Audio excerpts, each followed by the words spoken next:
नमस्कार दोस्तों, स्वागत है आपका आपके अपने चैनल आईटीआई मैकेनिक थ्योरी पर। देखिए, यहाँ हम आपको करा रहे हैं कंप्लीट आईटीआई थ्योरी।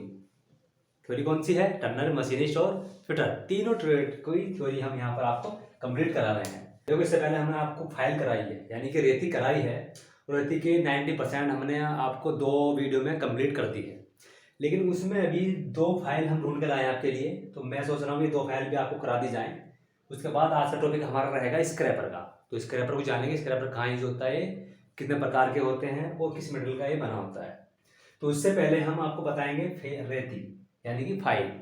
फाइल जो 2 तरह की आपकी बच गई हैं, ये कहीं ढूंढ कर लाए हैं आपके लिए, ऐसा सोचिए। तो मैंने सोचा है कि इसको भी आपको क्लियर करा दी जाए। तो चलिए, आज की वीडियो में सबसे पहले बताएंगे आपको 2 फाइल के बारे में, उसके बाद बताएंगे आपको स्क्रैपर के बारे में। चलिए शुरू करते हैं आज की वीडियो को।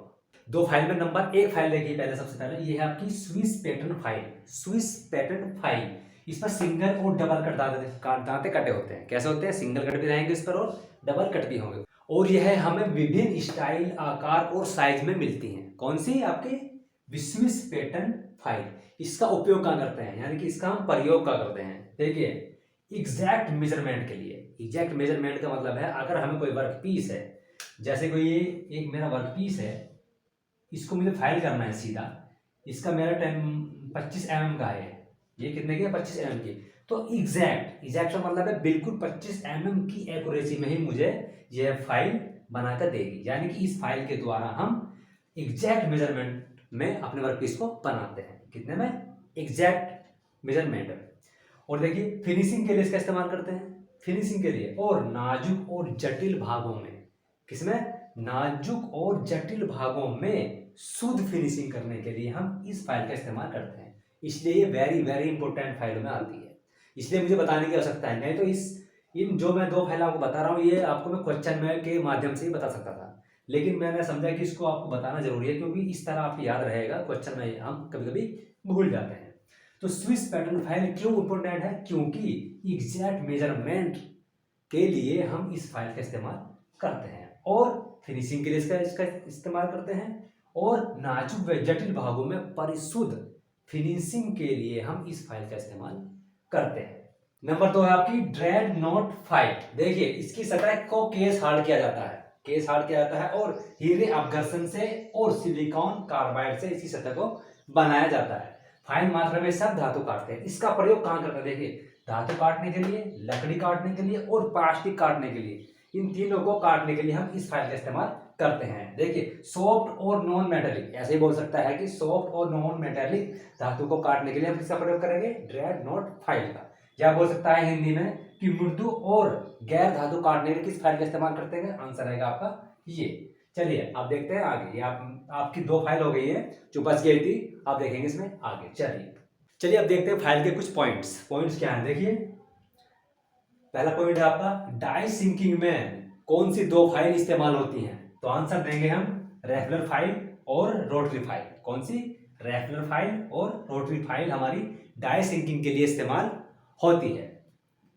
नई फाइल को इस्तेमाल करने के लिए सबसे पहले हम क्या करते हैं? उसको सॉफ्ट धातु पर इस्तेमाल करेंगे। किस पर? सॉफ्ट धातु पर। अगर हम हार्ड धातु पर करेंगे तो हमारी फाइल के दांते खराब हो जाएंगे। तो नई फाइल को सबसे पहले हम सॉफ्ट धातु पर इस्तेमाल करते हैं। फाइल के दांते साफ करने के लिए किसका इस्तेमाल करते हैं? फाइल कार्ड का। या वो इसका उल्टा कर सकता है कि फाइल कार्ड का इस्तेमाल हम कहां करते हैं? फाइल के दांते साफ करने के लिए। जो सब लिखे हुए हैं ना, केवल उस पर ध्यान देना है पूरा। फाइल के दांते साफ करने के लिए, ठीक है ना, इसको ध्यान देना है कि इससे मिलते जुलते आंसर रहेंगे तो उसमें कंफ्यूजन हो जाएगा। तो इसलिए जो लिखा हुआ है उसको थोड़ा डीपली देखना, अच्छे से देखना कि वो लिखा क्या है। फाइल के दांते साफ करने के लिए हम फाइल कार्ड का इस्तेमाल करते हैं। और देखिए, बास्टर्ड फाइल के दोनों साइडों पर कौन से दांते कटे होते हैं? तो आंसर देंगे हम डबल कट दांते। डबल कट दांते कटे होते हैं बास्टर्ड फाइल के दोनों साइडों पर। सेकंड कट फाइल किसके अनुसार होती है? ये क्वेश्चन बहुत आता है, अरे बहुत लड़के गलत करते हैं इसको, कि सेकंड कट फाइल किसके अनुसार होती है? ग्रेड के अनुसार होती है। लेकिन हम क्या लगा देंगे वहां? कट के अनुसार, क्योंकि यहाँ पर कट आ रहा है, सेकंड कट है ना, तो लड़के क्या करते हैं? हाँ, कट के अनुसार हो गया, लेकिन वो गलत हो जाएगा। तो सेकंड कट फाइल हमेशा ग्रेड के अनुसार है, इसे ध्यान रखना अच्छे से, ग्रेड के अनुसार होती है। तो आप 1 2 3 4 ये 5 क्वेश्चन आपके इसमें तैयार हो गए इस पॉइंट्स में। चलिए आप देख लेते हैं आपका स्क्रैपर। स्क्रैपर कितने प्रकार के होते हैं और कहाँ पर ये यूज होता है। चलिए आप देखते हैं स्क्रैपर को। चलिए सबसे पहले देखते हैं स्क्रैपर के पार्ट्स।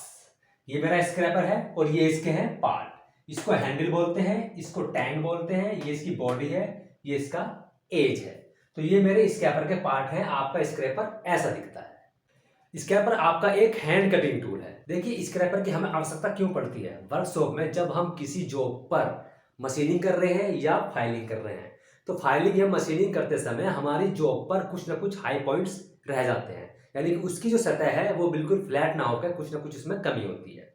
तो उस कमी को दूर करने के लिए हम जिस टूल का इस्तेमाल करते हैं उसे बोलते हैं स्क्रैपर, यानी कि जो हमारी सतह है उसको फ्लैट करने के लिए हम स्क्रैपर का इस्तेमाल करेंगे, यानी कि खुरचेंगे। किस ये स्क्रैपर है, उसके द्वारा जो हम प्रक्रिया करेंगे उसे बोल लेंगे स्क्रैपिंग।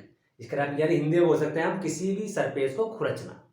तो ये है मेरा स्क्रैपर। स्क्रैपर का कार्य क्या है आपको मालूम हो गया होगा कि किसी भी सरफेस से अगर कुछ अनियमितता या कुछ हाई पॉइंट्स को हटाना है या खुरचना है, उसके लिए हम स्क्रैपर का इस्तेमाल करते हैं। तो ये हुई एक जनरल नॉलेज स्क्रैपर के बारे में। चलिए अब जानते हैं इसके पॉइंट्स और इसके कार्य क्या क्या है। ये तो आपका साधारण भाषा में। अगर आप टेक्निकल भाषा में जाने कि टेक्निकल भाषा में आपसे वो कैसे पूछ सकता है, देखिए धातु की सरफेस से बहुत छोटे चिप्स के रूप में धातु काटने के लिए हम किस टूल का इस्तेमाल करते हैं, किस कटिंग टूल का इस्तेमाल करते हैं, तो आंसर आएगा स्क्रैपर का। इस तरह पूछ सकता है। और सपाट और वक्र सतहों की एक्यूरेसी और फिनिश में, किसमें एक्यूरेसी और फिनिश में छोटी त्रुटि को सुधारने के लिए हम किसका इस्तेमाल करेंगे, आंसर देंगे स्क्रैपर का। इस तरह आपसे बना के पूछेगा, ठीक है। और धातु सजाने के लिए भी हम स्क्रैपर का इस्तेमाल करते हैं। यह है high grade tool steel, special alloy steel और टंगस्टन कार्बाइड टिप टूल के बने होते हैं। देखिए जिस तरह हमने छेनी आपको पढ़ाई है, यानी कि चीजल को काटते समय किसी एंगल पर रखते हैं, कोई झुकाव एंगल होता है, उसी तरह इसका भी एक झुकाव एंगल होता है। कठोर धातु के लिए 30 डिग्री झुकाव एंगल होता है और सॉफ्ट धातु के लिए 20 डिग्री का झुकाव एंगल होता है। कठोर धातु जैसे ज्यादा कठोर होगी वैसे ही इसका एंगल भी बढ़ेगा। स्क्रैपिंग अलाउ 0.1 mm से लेकर 0.4 mm तक रखा जाता है। तो इसमें इसके आपके क्वेश्चन क्या बन जाते हैं, देखिए स्क्रैपर किस धातु का बना होता है, स्क्रैपर सॉफ्ट धातु के लिए किस झुकाव एंगल पर रखते हैं, कठोर धातु के लिए किस झुकाव एंगल पर रखते हैं, और स्क्रैपिंग अलाउंस क्या होता है। तो ये इसमें आपके क्वेश्चन तैयार हो जाते हैं। चलिए अब देख लेते हैं आगे एक यूज और देखिए इसका। देखिए दो मिलने वाली सतहों के बीच उच्च श्रेणी, क्या है, उच्च श्रेणी की फिट प्राप्त करने के लिए भी हम स्क्रैपर का इस्तेमाल करते हैं। क्या हम सोच सकते हैं कि वो इस तरह पूछ सकता है कि दो मिलने वाली सतहों के बीच उच्च श्रेणी की फिट प्राप्त करने के लिए भी हम स्क्रैपर का इस्तेमाल करते हैं। इसका स्पेसिफिकेशन क्या देते हैं, इसके हैंडल और ब्लेड की पूरी लंबाई के द्वारा हम स्क्रैपर का स्पेसिफिकेशन देते हैं। इसकी रेंज 150 mm से लेकर 500 mm तक की होती है। इसका जो कटिंग एज होती है आगे की, देखिए ये जो कटिंग एज है उसको ऑयल स्टोन पर हम घिसते हैं, यानी कि तैयार करते हैं। इसकी जो धार लगाते हैं ऑयल स्टोन पर लगाते हैं, और इसके जो कटिंग एज है उसको रबड़ या चमड़े से, किससे, रबड़ या चमड़े से ढककर रखना चाहिए ताकि उससे कोई हमारा चोट वगैरह ना लगे। चलिए देखते हैं इसमें आगे और क्या क्या है। देखिए हम अपनी जॉब की सरफेस को स्क्रैप के लिए कैसे तैयार करते हैं। देखिए ये सरफेस प्लेट है, ये मेरा वर्क पीस है। अब इस वर्क पीस के जो मेरी ये सतह है, मुझे डाउट है कि ये इसकी सतह कहीं ना कहीं अनियमित है, यानी कि इस पर कहीं ना कहीं हाई स्पॉट है, लेकिन वो कहाँ है मुझको मालूम नहीं है, जिसको मुझे स्क्रैप करना है। तो हम क्या करेंगे, सबसे पहले सरफेस प्लेट में इसको अपने वर्क पीस को लेके जाऊंगा।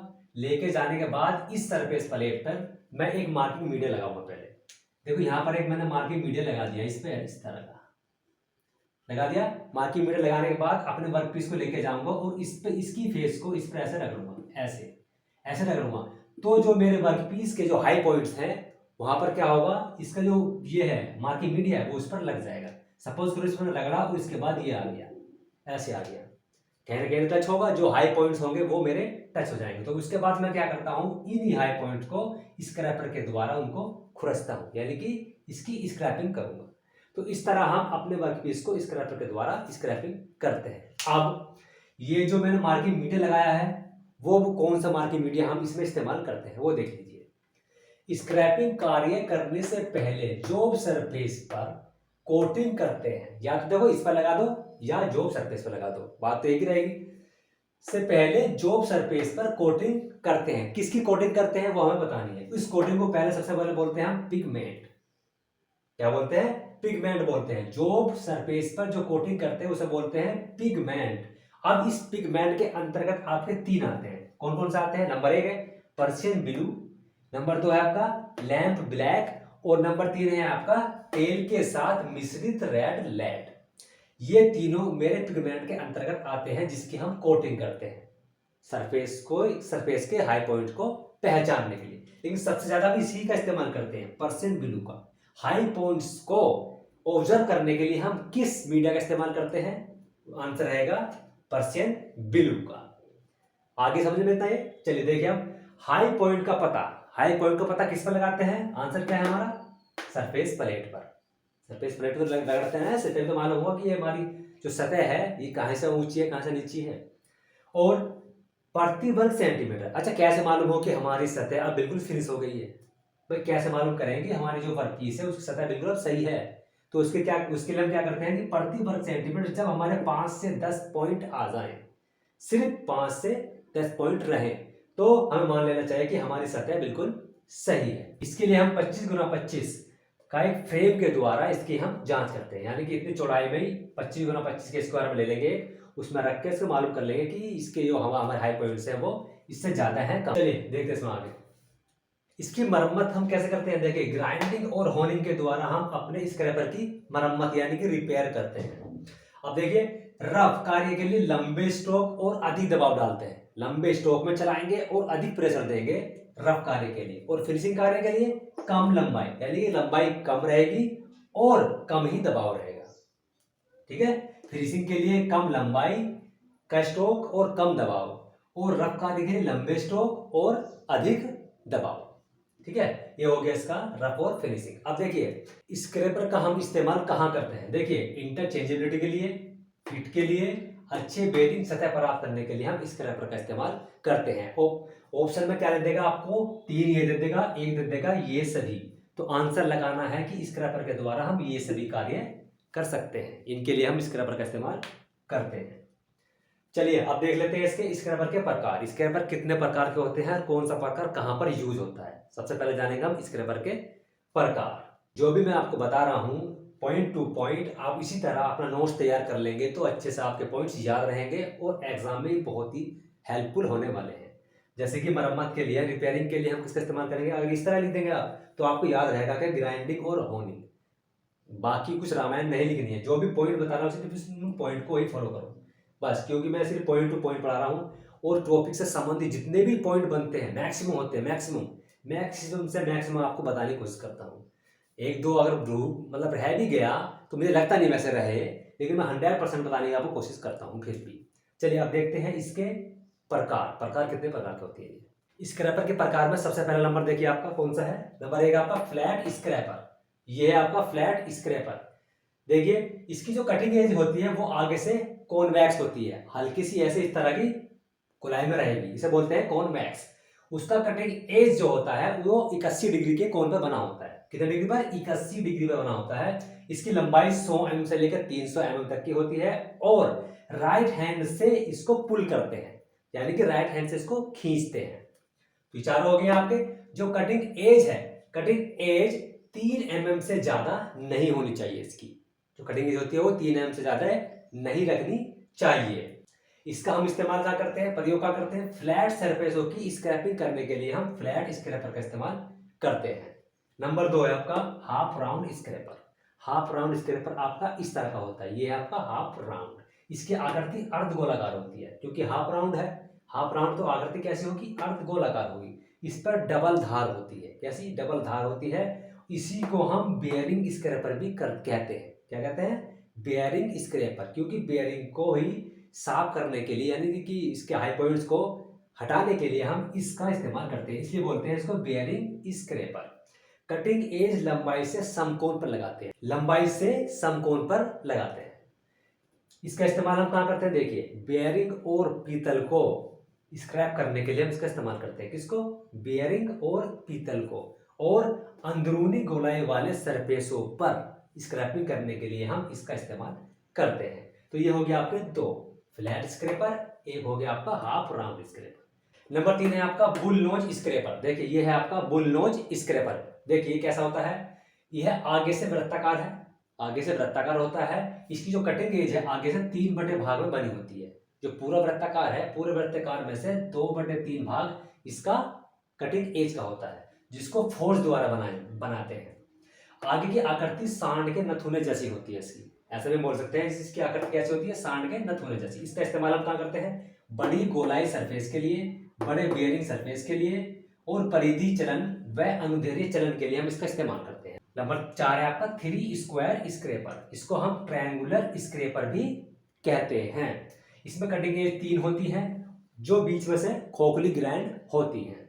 इसका प्रयोग हम कहाँ करते हैं, छोटे होल को स्क्रैप करने के लिए, होल के किनारों की डिबरिंग करने के लिए, और बुश बियरिंग के किनारों को तेज करने के लिए हम इसका इस्तेमाल करते हैं।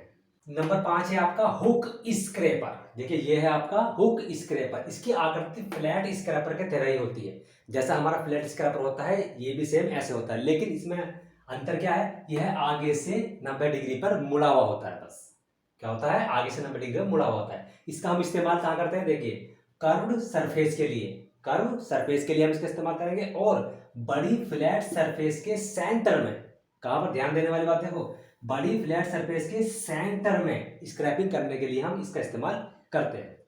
नंबर 6 आपका 2 हैंडल वाला स्क्रैपर। 2 हैंडल का मतलब है इसमें 2 हैंडल है, एक से ऐसे पकड़ेंगे, एक से ऐसे पकड़ेंगे, इस तरह पकड़ेंगे, यानी 2 हैंडल वाला स्क्रैपर। इसका प्रयोग हम कहाँ करते हैं, बड़ी कर्व सरफेस के लिए, कहां पर, बड़ी कर्व सरफेस के लिए इसका इस्तेमाल करेंगे, और बड़ी फ्लैट सरफेस के लिए भी हम इसका इस्तेमाल करते हैं। क्वेश्चन क्या बन जाता है, देखिए बड़ी फ्लैट सरफेस को स्क्रैपिंग करने के लिए हम किस स्क्रैपर का इस्तेमाल करते हैं, 2 हैंडल वाले स्क्रैपर का। बड़ी कर्व सरफेस को स्क्रैपिंग करने के लिए हम कौन से स्क्रैपर का इस्तेमाल करेंगे, 2 हैंडल वाला स्क्रैपर। इस तरह आपसे क्वेश्चन पूछ सकता है।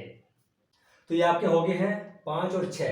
तो आपके जो टाइप हैं स्क्रैपर के वो सिर्फ 6 टाइप है, 6 के 6 टाइप हमने बता दिए। आप देखेंगे इसके आगे पॉइंट्स, क्वेश्चन संबंधित क्या क्या पॉइंट्स इसमें आगे निकल के आते हैं वो देखते हैं इसके आगे। स्क्रैपर के द्वारा हम स्क्रैपिंग 2 तरह से करते हैं। देखिए एक होती है पुश टाइप, एक होती है आपकी पुल टाइप। पुश टाइप में क्या होता है, हम अपने स्क्रैपर को आगे धकेलते हैं, उसे बोलते हैं पुश टाइप। एक होता है पुल टाइप। पुल टाइप में क्या होता है, हम अपने स्क्रैपर को पीछे की तरफ को धकेल कर काटते हैं। तो पुश टाइप में आपके कौन कौन से आते हैं, फ्लैट स्क्रैपर, ट्रायंगुलर स्क्रैपर और बुल नोज स्क्रैपर, ये आते हैं आपके पुश टाइप में। पुल टाइप में आपके कौन से आते हैं, हुक स्क्रैपर। आपसे सिर्फ यही पूछेगा कि बताइए पुल टाइप स्क्रैपर कौन सा होता है, तो आंसर देंगे हुक स्क्रैपर। अगर पूछ लेगी पुश टाइप स्क्रैपर कौन से होते हैं, तो आंसर है फ्लैट स्क्रैपर, ट्रायंगुलर स्क्रैपर और बुल नोज स्क्रैपर। अब हम जब स्क्रैपर को आगे से पकड़ते हैं, कटिंग क्रिया ऐसे करते हैं ना, पीछे से हैंडल पकड़ेंगे, आगे से कटिंग एज पकड़ेंगे।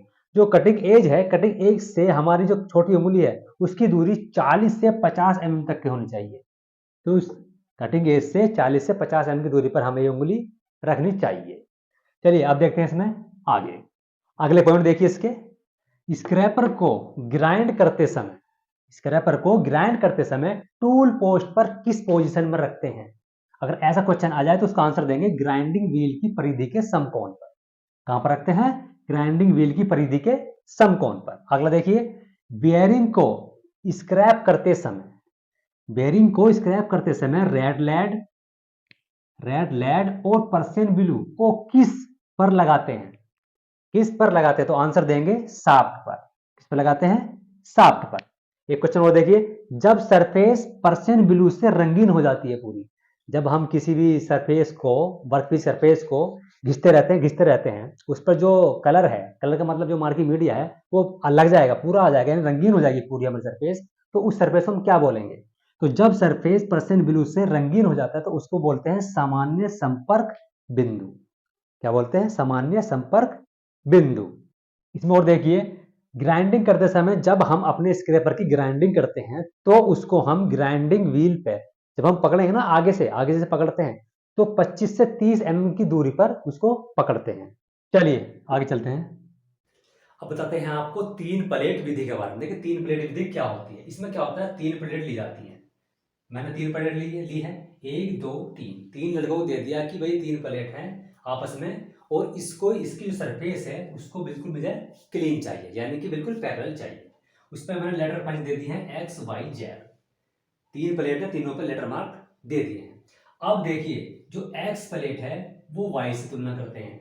इस पर परसेंट वैल्यू लगाया, इस पर परसेंट वैल्यू लगाया, और इनको आपस में रगड़ने के बाद क्या करते हैं हम इसको फिर स्क्रैपिंग के द्वारा सही करते हैं कि इसके हाई पॉइंट्स कौन कौन से हैं जो भी आते हैं। तो यही प्रक्रिया हम बार बार अपनाते हैं जब तक कि इनकी जो सरफेस हैं वो फ्लैट ना हो जाए।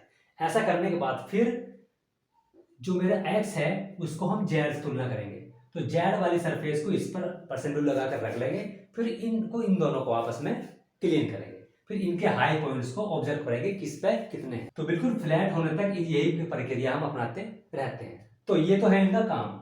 इस तरह हम इनको मतलब कि फ्लैट बनाएंगे।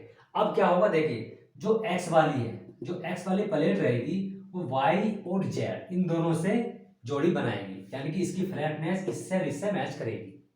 इसमें क्वेश्चन ये बनते हैं कि एक्स वाली किससे मैच करेगी, वाई और जेड से।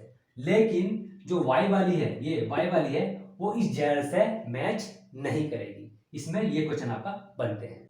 अब इन पे जो परसेंट वैल्यू लगाते हैं, इन पे क्वेश्चन क्या निकल का है वो देख लीजिए। इन पे जो परसेंट वैल्यू लगाते हैं उसको मट्टी के तेल से धोते हैं, यानी कि साफ करते हैं। मट्टी के तेल से साफ करने के बाद उसको सूती कपड़े से क्लीन करते हैं। किससे? सूती कपड़े से क्लीन करते हैं। अब इनकी जो मेरी प्लेट है उनकी लेवल जांचने के लिए कि इनका जो लेवल है वो स्ट्रेट है या नहीं है, यानी कि बिल्कुल ये समतल हुई या नहीं हुई, तो किसका प्रयोग करते हैं, स्ट्रेट एज का और नाइफ एज का इस्तेमाल करते हैं। सरफेस टेस्ट, देखिए सरफेस टेस्ट में क्या करते हैं, जब हम इस अपनी प्लेट को स्क्रैपिंग द्वारा मतलब कि बना रहे हैं, उसको सही कर रहे हैं, तो पहले से 90 डिग्री पर हम अपने स्क्रैपर को चलाएंगे। उससे हम अपनी सरफेस को चेक कर सकते हैं। एक होती है आपकी कर्व्ड सरफेस। कर्व सरफेस दोनों साइड से, कर्व देखो यहाँ पर दिखाया जा रहा है आपको, कर्व सरफेस जो है आपकी दोनों साइड से स्क्रैपिंग की जाती है। इसको चेक करने के लिए हम मास्टर बार का इस्तेमाल करते हैं। मास्टर बार पर क्या करते हैं, परसेंट वैल्यू लगा देते हैं, और उससे हमें मालूम हो जाता है कि ये हमारी सरफेस फिनिश है या नहीं है। इन प्लेटों पर अगर बर्फ वगैरह आती है तो उसको हटाने के लिए हम ऑयल स्टोन का इस्तेमाल करते हैं। देखिए ये आपका स्क्रैपर जो है वो कंप्लीट ही हो गया है। मैक्सिमम मैंने आपको सारा कंप्लीट बता दिया है। मुझे लगता नहीं कि इसमें कुछ भी आपका कुछ अब बचा होगा। आज की वीडियो में इतना ही। मिलते हैं आपको एक नई वीडियो में नए टॉपिक के साथ। जब तक के लिए हमारे चैनल को अच्छे से देखते रहें। जितनी भी मेरी पिछली वीडियो है सारी देखा करें, क्योंकि सारी वीडियो को मैंने अच्छे से अच्छा पढ़ाने की कोशिश की है, एक्चुअली डीपली पढ़ाने की कोशिश की है। थोड़ी सी क्वालिटी कम हो सकती है, लेकिन उसमें आपको नॉलेज की कमी नहीं रहेगी। तो इसलिए सारी वीडियो देखें, और मेरी कोशिश रहेगी कि आने वाली वीडियो को जितने भी हो सके मैं थोड़ा क्वालिटी और सुधारने की कोशिश करूँगा। तो उसके लिए मैं काम कर रहा हूँ वैसे। चलिए मिलते हैं आपको नई वीडियो में नए टॉपिक के साथ। जब तक के लिए थैंक यू, धन्यवाद।